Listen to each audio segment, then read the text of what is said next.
Welcome into the Punt and Pass podcast. I'm your host, Drew Butler, joined alongside my co-host, Aaron Murray.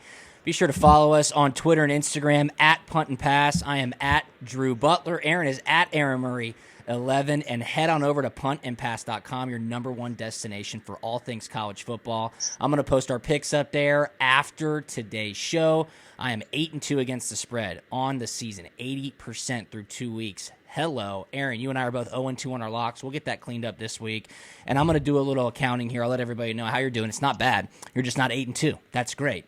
And that's what I am. So head on over to puntandpass.com. A lot of people checking out the website. A lot of stuff on YouTube, too. A lot of comments on the YouTube videos. So go check that out. I love it when people get spicy with the comments. We appreciate you all listening for sure. And buying merch. It's a good couple weeks for Punt and Pass. We're going to keep it rolling. First off, I think I'm like 7-3, by the way. Okay, I like that. So one down. Before you get all high and mighty on your chair over there, 7-3. Oh, we're yeah. in the green. We're making money. That's all that matters. 100%. We're going to keep Making it money. going. Another way to make money is through our presenting sponsor of this episode of Punt and Pass and the presenting sponsor of every Thursday episode of Punt and Pass throughout the season. That is our great friends over at Prize Picks.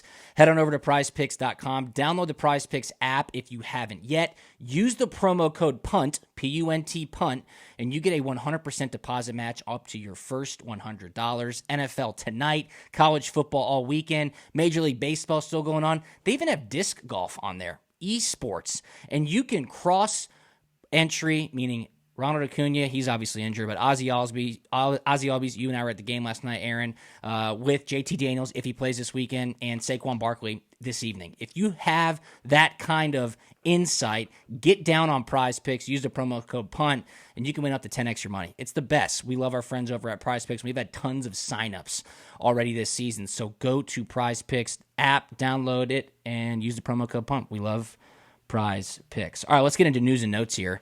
What's going on in the college football world before we look at this weekend slate.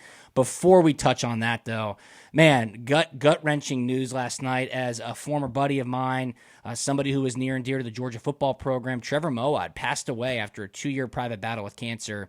That was a total gut punch for me. He was actually on the Quarantine Chronicles last March at the beginning of the pandemic. Go back and listen to the podcast. It is fantastic. It's evergreen content. I love his book. It takes what it takes.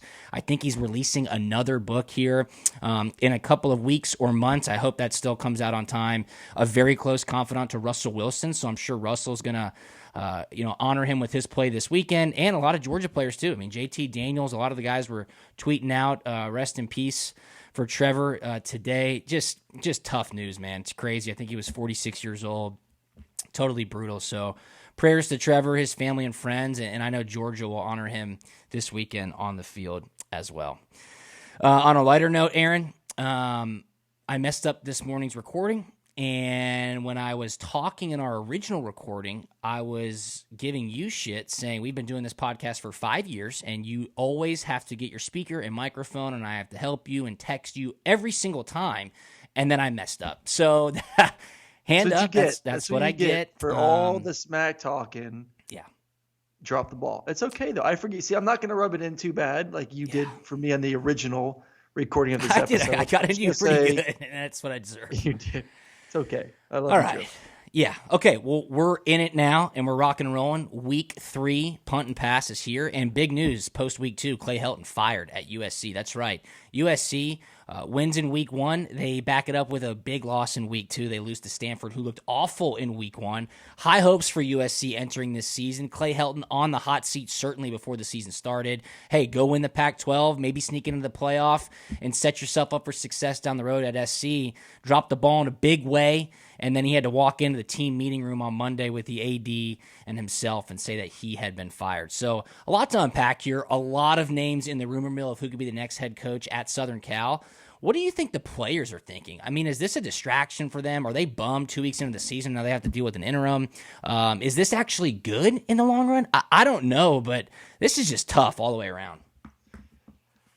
Listen, for the players, it's two things. I mean, one, it stinks to lose your head coach and partly feel guilty for it based on the way you played in the football game against a team like Stanford last weekend. Yeah. And just got absolutely smoked. And two, the other thing that you can look at if you want to, I guess flip and be a little bit more positive, these kids don't have to worry about it anymore. You know, I know they always say, oh, listen, we're not listening to the outside noise. but they're listening to ESPN. They're on Twitter. They're listening to the Punt Pass podcast. They are hearing people giving Clay Helton crap for not winning games, for not winning the Pac-12 last year like he should have. So now that distraction is out of the way. Okay, our coach is gone. It sucks. But now we have to hear about him being on the hot seat one week, not be on the hot seat the next week, and back and forth, back and forth, back and forth. So that is the positive for these kids. They can focus on just playing football.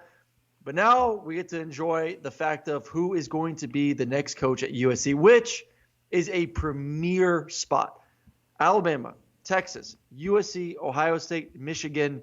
If you ask any fan out there, probably the big boys when it comes to overall the history of college football, those five schools. Who else would you include? Who would you disinclude, Drew? I mean, look, I'm biased. I'm biased. I'd throw Georgia in there. I think Florida's a pretty good spot. Five. If I'm going to say five. Yeah, I know. I think Georgia could sneak into number 5. I certainly think they could. Over who? Listen, now, in 2021? I'm not saying – I'm saying in the history of football. Okay. Notre Dame, Michigan, SC. Who else did you say? Alabama. Okay, Alabama, Texas. Obviously. Alabama, Texas, USC, Ohio State, and Michigan. Okay. Look, we're not going to go down that rabbit hole. I won't even argue with that because those are top 10 jobs, of course. USC is one of them, though. USC is one of the premier. Okay, that's agreed. So they're going to be able to go after some big-time names. Two of the names that I really like, Eric Bieniemy from Kansas City, the OC. Wow. I had a chance to be around Eric Bieniemy and a hell of a coach. A great coach, a guy that should have been a head coach in the NFL years ago. Wow. Obviously, his name gets put up a lot anytime in the offseason for the NFL. Rumor is if he would take a job in college football, this is one that he may consider. Interesting. Tremendous mind, been around Andy Reid, hell of a coach. Everyone loves him. I think he would be my number one guy. And number 2, call me crazy, Lane freaking Kiffin. Been there. He has grown up a ton since he left USC. Come on. He is one of the best offenses in all of college football the past 2 years at Ole Miss. He's playing really well in the SEC right now. May have the second best team in the SEC West this season. Why not go back to California? Obviously, it's a better job than Ole Miss. Interesting. Those two are my top 2. James Franklin, I don't understand why you'd want to leave Penn State. Mario Cristobal, why would you want to leave Oregon? I know these are great names that they're going to go after, but if I'm those guys, why would I want to take that job? If I feel confident at Penn State, if I feel confident at Oregon, and we have great programs heading in the right direction, why do I just want to leave there and go to USC? So I know those names, like I said, I know those names are sexy, but they have to want to leave too. Yeah. And they have 2 great jobs. Penn State's a great job. Oregon, great job. Why do I want to leave and start over again? I agree with you. Bieniemy and Kiffin, those are not 2 names that are on our show notes. Aaron Murray bringing the heat on a Thursday morning. I absolutely love it. I had James Franklin written down. You're seeing that name a lot. Urban Meyer. I mean, look, he was looking down and said, there's no chance I'm building an organization here. I mean, watch out. Who the hell knows when it comes to him? Bill O'Brien, maybe, is a name that I'm seeing a little bit, who I think could make a great head coach out west. Remember, he got Penn State out of the mess with the post-Joe Paterno era. He's currently the offensive coordinator at Alabama, so he gets a year under the Nick Saban umbrella. That's a name to watch. Steve Sarkisian, okay? Watch out for Steve Sarkisian. You say no chance. First year at Texas. He has ties to USC. And let me just tell you this right now. You're going to say Texas is going to the SEC. Why the hell would he ever leave that situation? It's because that's a daunting task. That is a very daunting task. And if he could go out to USC and live that cush lifestyle out in LA and beat up on teams in the Pac-12 and hopefully make an expanded college football playoff, he could be a big-time hero. I love your Lane Kiffin thought. I do love your Lane Kiffin thought. I was listening to the Lombardi line on VSiN a couple weeks ago. Mike Lombardi, former NFL executive. He was with the Raiders when Al Davis hired Lane Kiffin. Do you know how that happened? No idea. So Al Davis wanted to hire Steve Sarkisian. Brought Steve Sarkisian and a couple of his offensive coaches up to interview him, put him on the whiteboard, ask him all the questions. They get through Sarkisian. Sarkisian gets Kiffin up on the board as well. Hey, I'm bringing him with me. gets on the plane to leave Oakland. I guess he was getting a raise or he was going to go to one more interview before the Raiders made a decision. His agent had contacted, Sarkisian's agent had contacted the Raiders and said, hey, we have competing offers. What do you want to do? Al Davis said, you know what? Screw it. I like the younger kid better. Offered Lane Kiffin the head coaching job. Kiffin was like 33 years old and goes, okay, yeah, I'll take it. That is how Lane Kiffin got the head coaching job for the Oakland Raiders. You can argue if he was ready or not, but he has grown up, to your point. Yes. And USC is a top 5, top 10 job in college football. There's no doubt about it. Ole Miss is not. He's going to have a great season with Ole Miss. There's no doubt about it, especially with what they're doing with Matt Corral on the offensive side of the ball. That is a good name to watch. Lane Kiffin. No chance Graham Harrell gets that job, even if they rip off a ton of wins. He's not the interim coach. Dante Williams is the interim head coach. I'll be really interested to see how the players react, okay? And this rumor mill is going nowhere, so we will continue to keep it up to date right here on Punt and Pass. Other things to keep up to date too, though, Aaron, injuries at some top positions across the SEC, across some of the higher level jobs as well, higher level schools as well. Most notably, Haynes King at Texas A&M out for at least a month with a fractured lower left leg. That's a huge bummer. Arkansas is going to beat A&M in 2 weeks. Arkansas is going to beat A&M in 2 weeks. Arkansas looks really, really good. You whiffed on that one last week big time. You were so convicted. I just had to go against you. My words, because holy smokes, that defense, that front seven, those linebackers, KJ Jefferson's maturing. I know we we went for the rewind earlier, but this is a team right now. A&M is downtrending. I'm selling. If we're doing like a stock exchange, which I Cazalda show every Tuesday, I would sell A&M, and I'm buying the crap out of Arkansas right now. A&M and the quarterback Calzada. I feel like I've been bashing him all week. I feel so bad. I'm going to have to send his mother some flowers. But I mean, you're that guy now. You're being so mean to QBs. You got to send moms flowers now? I got to send mom some flowers. My mom would hate me for how mean I am right now. But I mean, the kid just doesn't got it. I'm sorry. There's a reason why he was not the starter heading into the season. Yeah. I mean, maybe he's learned touch in 5 days and how to throw over defenders and not through people. We're going to find out this week. But if he doesn't, this offense for A&M has been really tough to watch these first 2 weeks of the season. Yeah, and that's not expected from Jimbo. Are great, but if you can't score points, I don't care how good your defense is. Yeah, that's not expected from a Jimbo Fisher-led offense, that's for sure. Casey Thompson going to start for Texas against Rice. Obviously, Arkansas whooped up on Texas last week. Hudson Card had a great week 1. You continue to hear Steve Sarkisian say, we got 2 QBs, we want to keep playing them. First sign of attrition, and he's going to the backup, Casey Thompson. So I'll be interested to see how that kind of matriculates. I'll be really interested to see who Florida rolls out against Alabama this weekend. I think that's a bad situation for them, though. Because, look, Emory nor Anthony Richardson are scaring Alabama's defense. And everybody's going to tell you Alabama's defensive weakness is a mobile QB, but a mobile QB who can actually throw the ball. And that is not Anthony Richardson, and that is not Emory Jones. We'll get into that later. He can throw better than Emory and protect the ball a little bit more. I just think if you're Dan Mullen, the issue is we don't know what Anthony Richardson's hamstring's like right now. Yeah. And if he's one-dimensional and is just a pure pocket quarterback, then you're in trouble. But if he's 90%, I don't know if we want to get. I don't want to get ahead too much right now for our game picks, but you got to get Anthony Richardson in the ballpark more. You got to play him more. You've seen what Emory can do. Emory's taken the majority of the snaps the first 2 weeks, 4 interceptions against way lesser opponents. Should have probably been 5 or 6 interceptions. Definitely 5. He had one in the red zone last week that Anthony Richardson drives him down there, big run, and then you put Emory in. Emory almost throws an interception right off the bat. So should be 5 interceptions.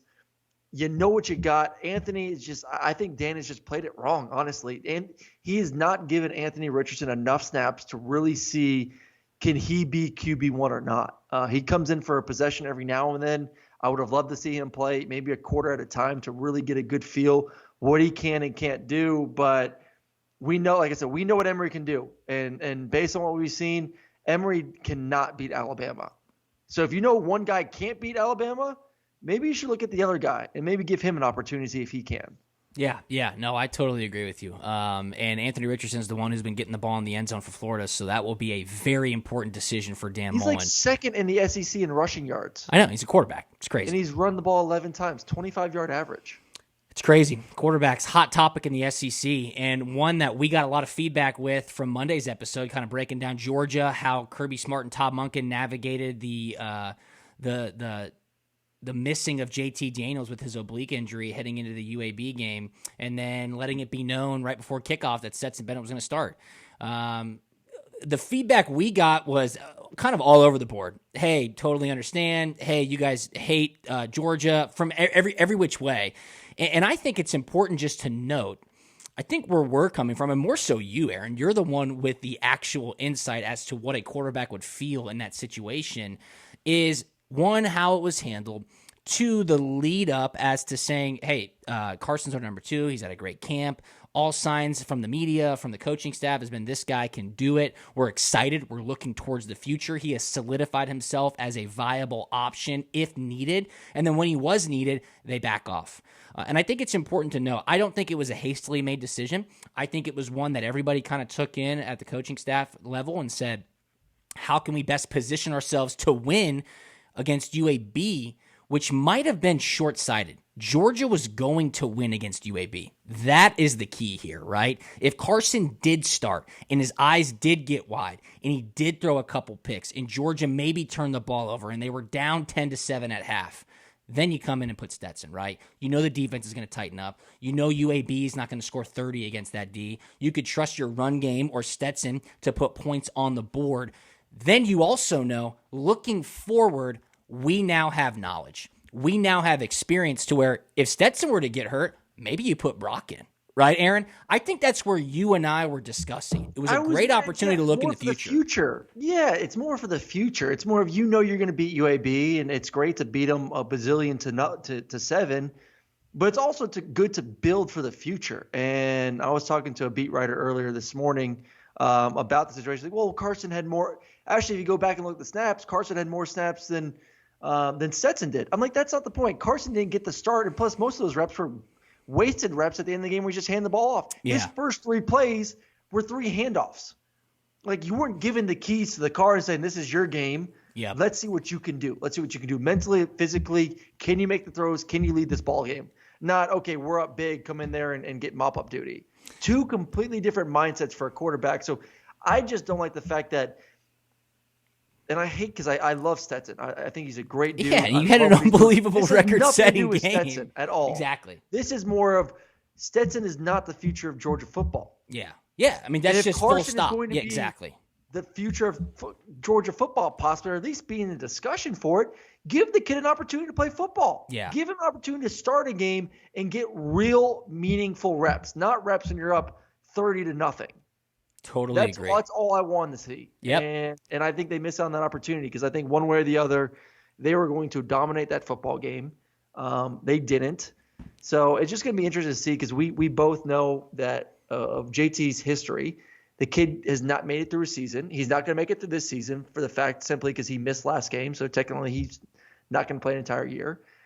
If he gets banged up again, who do they go to? I guess it's Stetson. Yeah. You've now sent the message that, hey, Carson, you're not our number 2 guy. Stetson is going to be in case anything ever happens. So honestly, I'd be kind of pissed if I'm Carson, because like you said, and everything I've heard and saw in camp, he was number 2. He was getting the reps. He was getting the opportunity. I think he took advantage of it. He looked good. And then just kind of, the rug got pulled out of him from underneath him on Wednesday. It absolutely did. And you mentioned it on Monday's podcast. You heard that he was frustrated. And why wouldn't he be? Especially with how Stetson played. Yes, he's happy for Stetson. Yes, he's happy for his teammates. He's a competitor.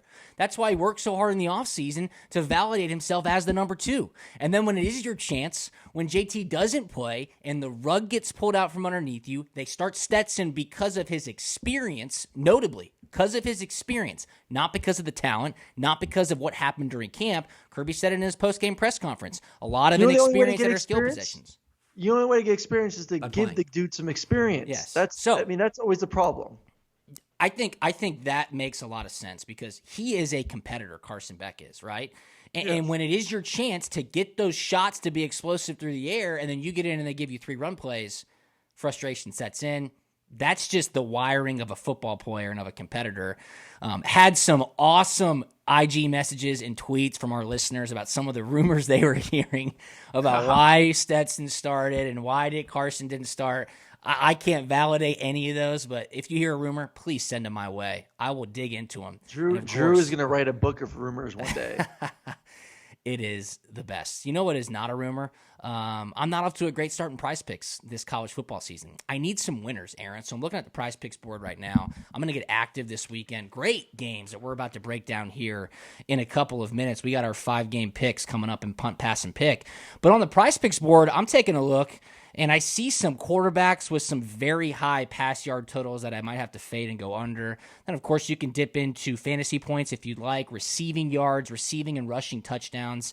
I need some winners, Aaron. I need to look at the Prize Picks board. Go to prizepicks.com, download the Prize Picks app, use the promo code PUNT, and you get a 100% deposit match up to your first $100. South Carolina is not going to score on Georgia. I don't think they're going to score a touchdown. If they do, it'll be with 5 minutes or less in the fourth quarter, and Georgia is burning some serious clock, getting a lot of guys repetitions late in the game. Any chance I can have to fade a South Carolina player, I will take it. Zebediah Nolan from Oconee County. I think he transferred to North Dakota State. 119 yards, you're going to fade that? I don't know. See, 119 is so low.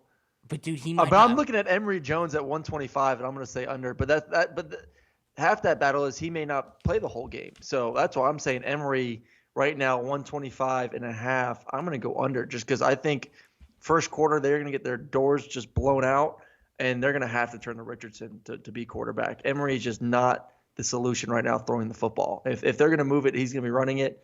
So I'm going to go under Emory 125. What do you think about Bryce Young? 278 and a half yards passing against Florida. Alabama's offense is really stellar. Their playmakers seem to run wide open week in and week out. That's enticing to me. I don't know. 278 and a half yards for Bryce Young, over under. I'm going to go under, actually. I think they're going to – I mean, let's not forget, this is his first real true road experience. Yeah, and it's going to be rowdy. It's going to be rowdy. It's 3:30 CBS, first CBS game of the year. I know listen, I love the kid. He's very cool, calm, and collected so far of what you've seen.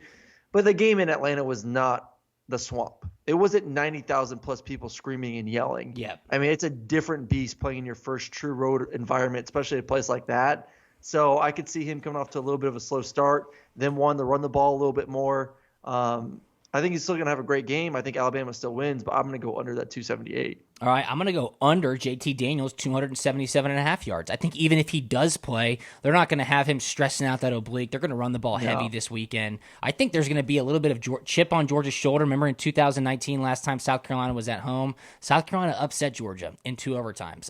That team remembers. I hope they kind of take it out on the Gamecocks this weekend and get a much-needed victory. Zamir White, he's been right around the number on Prize Picks. This weekend, 82 and a half rushing yards. You know South Carolina always has some dudes on that defensive line. Georgia's offensive line playing well as of right now. I think they'll rely on the run game heavy this week. I'm going to go over Zamir White, 82 and a half rush yards, and I'm actually going to go over James Cook, 39 and a half rush yards as well. I think Georgia looks to the run game this weekend. They obviously established their offensive explosiveness against a weaker UAB team a week ago. I think they look to the run game this week. Expect Zamir White and James Cook both to go over 82 and a half rushing yards, and James Cook 39 and a half rushing yards. Any other things that pop out to you? I like Adrian Martinez. You want to stick on rushing? I like Adrian Martinez, 54 and a half versus Oklahoma. I think over. Okay. You just go back to the first game of the season. I mean, he just has the ability at some point in the game, they're going to be losing most likely. Defenses are dropping back, dropping 8, and he's just going to take it and run and get like 20 yards a pop. So all of a sudden that fourth quarter, he may get all 54 yards in one quarter because of the way that, Oklahoma's going to be just playing soft. Yeah. Just trying to, keep the lead and make Nebraska trying to earn it. So I see him with some late, long runs to get over that 54 and a half. Yeah, I do like that as well. They're going to be down. Oklahoma's going to take care of business. He'll have a chance to get some chunk yardages, broken down play, pull the ball down, move the chains. Over 54 and a half rushing yards for Nebraska quarterback Adrian Martinez. I'm doing it, and I'm going to be on social media. So if you have something you like on Prize Picks, please tweet at us, at Punt and Pass, at Drew Butler, at Aaron Murray. Pull up prizepicks.com, check out the board, download the Prize Picks app, use the promo code PUNT for a 100% deposit match up to your first $100. Let's do Punt, Pass, and Pick. Crazy looking at right now? Yeah, what's that? Sorry, I'm going. Brock Bowers is projected 54. Reception Jermaine yards. Byrne, 54 yards. Jermaine Byrne, 51 yards passing or receiving. Yeah, see, we still got to get how much confidence they have in Georgia's receivers right there. Oh, yeah. No, that's it. That is it. Pump, pass, and pick. Let's get to these game picks, man. We got 5 games. Keep in mind you're 7-3. I'm 8-2 against the spread. That's awesome. Okay, I'm just going to tell you right now. Let's keep it rolling. First game, 3:30 CBS game. First one, SEC on CBS. Number 1, Alabama at number 11, Florida. Like I just said, 3:30 p.m. Eastern CBS. Alabama, 14.5-point favorite, Aaron. The total's 59.5. I keep trying to convince myself somehow, some way, Florida can keep this game somewhat tight. And then I just look at Alabama and what they've been able to do, and I tell myself, no chance. Why even think about fading Alabama against the spread this early in the season? This is a classic situation of you do not make money fading Alabama. I'm laying the 14.5 points. I think this game goes over 59.5, and I don't see this being close whatsoever. If it does go over, Florida will score some trash points late. Maybe, maybe not. But Alabama's going to put 40-plus up on Florida. There's no doubt about it. Oh, 100%. And listen, if Anthony Richardson was completely healthy, I'd have a little bit more faith. And if we kind of knew more about what the game plan was going to be with both quarterbacks. But like I said earlier, based on what we've seen from Emory against lesser opponents, I have no faith in this Florida offense.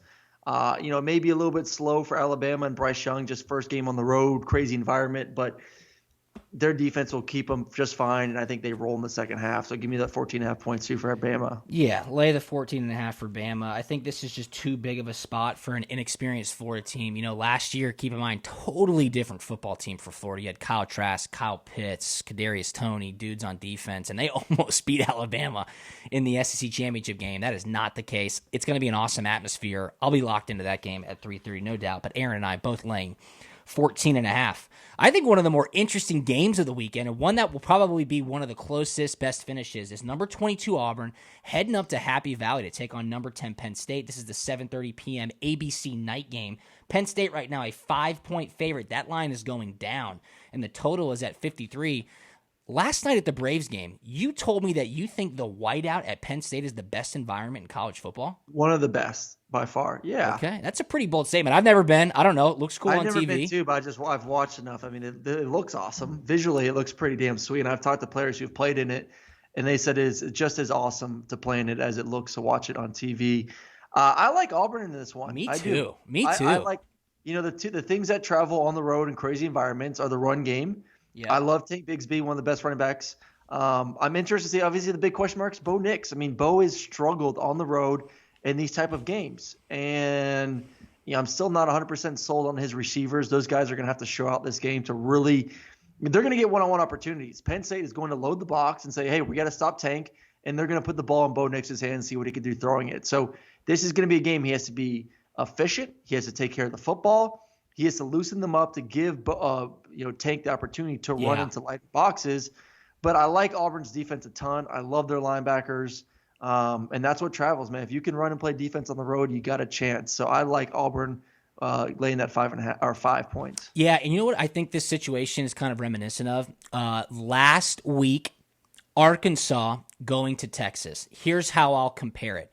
Pittman. Texas went to Arkansas last week. Sorry. Texas did go to Arkansas. I apologize, but that's not the point of where I'm going. Sam Pittman has surrounded himself with great coordinators, and those guys had those dudes ready to play. They had a real good game plan to keep them calm, be able to execute, play loose, play fast.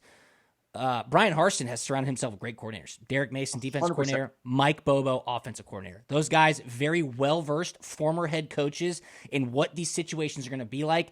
They will scheme a game plan to ease Bo Nix into the game, to establish the run game, to take control of the line of scrimmage, and give themselves a chance in the fourth quarter. That's why I want the points, right? This line opened at Penn State -6 as a home favorite. It's down to 5. It could go down even further. But Bo Nix has taken very well with a small sample set of data to Mike Bobo's coaching. This is his first big test. What are you going to do with the whiteout? It's a huge game for Penn State. They are ranked number 10. I just like the points here. I think it's going to be close. Aaron, you and I seem to be on the same side here. Give me Auburn +5. I'm feeling pretty confident in that, and I think it'll be maybe the best game of the weekend. Yeah, by far the best game of the weekend. So this is put up or shut up time for Bo Nix, though. I mean, this is year 3. Yeah. Big time game. You got great coaches around you now. No excuses. So I got all eyes on this one. I know a lot of people do, just to see what he can do in this big time Big time white out there up at Penn State. Absolutely. Third game, Tulane at number 17, Ole Miss, 8 p.m., ESPN2. Right now, Ole Miss a 14-point favorite. The total, as you'd expect, 76 points. Look, Tulane scared Oklahoma in week 1. I know there was a bit of back and forth because the game got moved. Tulane was dealing with the Hurricane Ida that ripped through the Gulf Coast. Tulane, though, coming out with some swagger, put some former SEC champ stickers on the back of their helmets. They're taking on an SEC opponent in Ole Miss. Look, Ole Miss's offense scores points at will. I don't know why this line wouldn't be higher. That is what worries me. Yes, I know Tulane played Oklahoma close, but Ole Miss shouldn't be stopped by Tulane, and they're not going to turn the ball over. I mean, they play basketball on a football field. When you get that behind kind of drone view, the sky cam view of Matt Corral, where his eyes are looking with the RPOs, how he fits those passes into the smallest seams and let those guys just make one move and get upfield, it's really impressive. With all that said, this line stinks to me. Stinks out loud. I want Tulane plus 14 points. Give me 14 points with Tulane. I hope it somehow gets up to 14.5. That is a close one eye and throw some money on Tulane. But I'm telling you right now, Ole Miss should be a 17, 21-point favorite, and they're not for a reason. So give me the points, Tulane plus 14. Well, the reason is because Tulane played Oklahoma so close early on. I think Oklahoma was looking past that game and really just was not focused on the start of the year. I think Ole Miss is a team that is it's a dog with blood in the mouth right now. I mean, they are feeling good about the fact that they could be the second best team in the SEC West. Defense is feeling great, especially after that win versus Louisville. I think they're hitting on all cylinders right now. And I think this is an offense, if they want to, they can score 40 to 50 points per game. I don't see Tulane doing that. I see this game being possibly 42-49 to 24. And shoot. So I got Ole Miss at home. Laying it. Matt Corral. You know they want to get him the Heisman. You know Lane Kiffin wants that USC job. He wants to show out. Oh, gosh. Listen to you. Ole Miss, 14 points all day, baby. He is laying the 14 with Ole Miss at home, night game in Oxford. Nebraska heading to number 3, Oklahoma. This is your big noon kickoff game on Fox, a revival of an old-school Big 12 rivalry. Oklahoma, 22-point favorite. The total is 62. Scott Frost, man, do something here. You have to do something, or else that booster club is just going to say, buddy, it's been nice knowing you, but on to the next. They need to at least have a shred of self-respect here and show up in a big way. You know you can put points on Oklahoma's defense. I mean, I know Oklahoma won 76-0 last week. Granted, that wasn't a team with as much talent as Nebraska. Nebraska has to be watching that Tulane film saying, this is the blueprint on how we keep this game close. Now, can Nebraska dial up enough on the offensive side of the ball? That's where I say no. I'm laying 22 points here. I don't really love that pick, but I think it's more so Lincoln Riley, Spencer Rattler saying week 1 was a fluke. We're locked in now. Let's do right by our fan base. Let's do right by everybody in Norman. Take care of business against a lowly Nebraska team. Don't let anybody continue to question Oklahoma. They're ranked number 3 for a reason. I'll lay the 22 just because I do not love Nebraska whatsoever. Well, listen, Nebraska, let's just keep putting this in perspective. Nebraska lost to Illinois, looked awful. Illinois then went on to lose to UTSA and then got property. Transitive property first year. Then got their butt waxed by Virginia 42-14. So Illinois is garbage. Nebraska lost to a garbage team. What does that make Nebraska?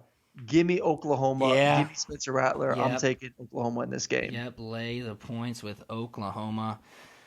Man, I think that could be a blowout, a big-time blowout, and that seat will get very hot for Scott Frost, and it already is. Are they about to pull a Clay Helton? Think about that. If through 3 weeks of the college football season, Nebraska and USC each have head coaching vacancies, that would be unbelievable.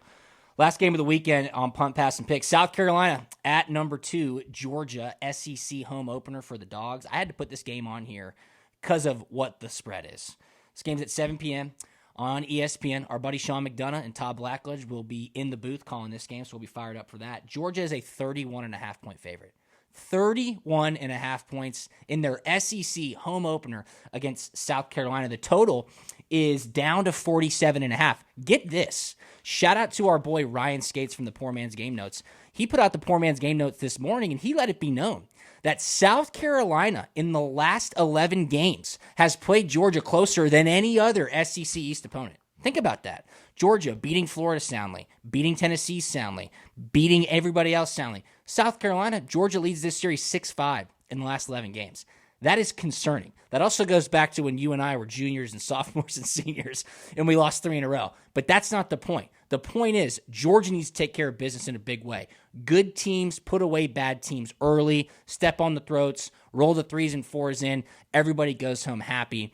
South Carolina, with Zebediah Nolan, should not score a touchdown on Georgia. I say that emphatically. They should not score a touchdown on Georgia. Depending on who starts at quarterback for Georgia, can Georgia score 32 points against South Carolina's defense? I think so. I'll lay this line is disgusting. 31.5 points. Nobody can tell me that they can bet that confidently. But I'm just telling you right now, I think Georgia covers. And I think it's because South Carolina can't score. So that's pretty much where I'm at. I'll lay the 31.5 points. That is disgusting for an in-conference, in-division rivalry game, especially in prime time. But come on, dogs. Make me look good. I'll lay the 31.5. Georgia wins this game, but I still think there's too many uncertainties about the health of JT. Yeah. There's still a lot of question marks at the receiving position. The running backs have not given us a lot of faith about their ability to run. The offensive line's still shuffling, trying to figure out who those 5 are going to be. Georgia wins, and Georgia wins in a big way. I just don't think 31.5. It's just so many points. That's so many points, man. And everyone keeps wanting to talk about 2019 and South Carolina came in and had no business winning that game. They did. This isn't going to happen. Zeb Nolan is not going to lead the Gamecocks to victory in Sanford Stadium. This team is better, a lot better, but 31.5 points is outrageous. I can't do it. I'm sorry. I think they win. Of course. They can win 35-10. Maybe they sneak out a last-second touchdown because Georgia's going to put the backups in the fourth quarter. Yeah. South Carolina will get a late touchdown to cover something like that. I love it. It's going to be a good game. I think I'm going, which would be awesome. First Georgia game in a year. It's not going to be a blowout. It's not going to be a good game. I'm going to go hang out with my 93,000 closest friends. Come on, man. We're going to have a good time. My Flip the Field special this week, Cincinnati minus 3.5 at Indiana. Cincinnati is a way better football team than Indiana. Indiana has already lost a game this year. Indiana is not as good as they were a year ago. Cincinnati is proving week in and week out that they are a good football team. They want to make a push and make a case to get into the college football playoff, much like they did a year ago. Desmond Ridder, I think one of the best quarterbacks in the nation. 3.5, way too small. Lay the 3.5. That is my Flip the Field special. Aaron, your lock of the week, and then we'll get out of here. I am going to Purdue Boilermakers playing Notre Dame, and Purdue is rolling. Jack Plummer at quarterback, 74% completion, 6 touchdowns. Purdue's undefeated. They're rolling. Notre Dame has looked like complete trash in their 2 wins. Yeah. I am not sold on this Notre Dame team at all right now. Could easily be 0-2. Easily be 0-2 right now. So give me Purdue. What are they right now? They are 7-point dog. That's a great line. Yeah, that's great. Great line. Love that. Give you Purdue. All right, we're back on track. We're each going to win our locks this week. We're going to continue to stay hot against the spread. Man, I love college football season. I love Punt and Pass. I know you do too. Head on over to @Punt and Pass on Twitter and Instagram. I am @Drew Butler. Aaron's @AaronMurray11. PuntandPass.com. I'm going to post a blog up there. I'm going to add our picks up on the website as well. Go buy some merch. And you can buy merch with the money you win on Prize Picks. Download the Prize Picks app. Go to prizepicks.com. Use the promo code PUNT. You get a 100% deposit match up to your first $100. Have had tons of signups. Let's keep that going. Aaron and I just gave you some winners. I'll post our favorite picks on social media over the weekend as well, so you can check it out there. You are heading out west, right, Aaron? Out to L.A.? Got a great game. Got a great game. Utah versus San Diego State. Utah trying to get some revenge for that, losing the Holy War last week to BYU. And San Diego State, man, it's a great football team. Greg Bell, premier back in all of college football. Gonna be a great one. I'm excited. So heading out to LA tonight. Awesome, brother. Well, have a safe travel. Appreciate you jumping on here on a Thursday to give everybody what they want, which is another Week 3 preview of Punt and Pass. Head on over to @Punt and Pass on Twitter and Instagram. Check out puntandpass.com. I'm @Drew Butler. He is @AaronMurray11. We will talk to you on Monday. See you.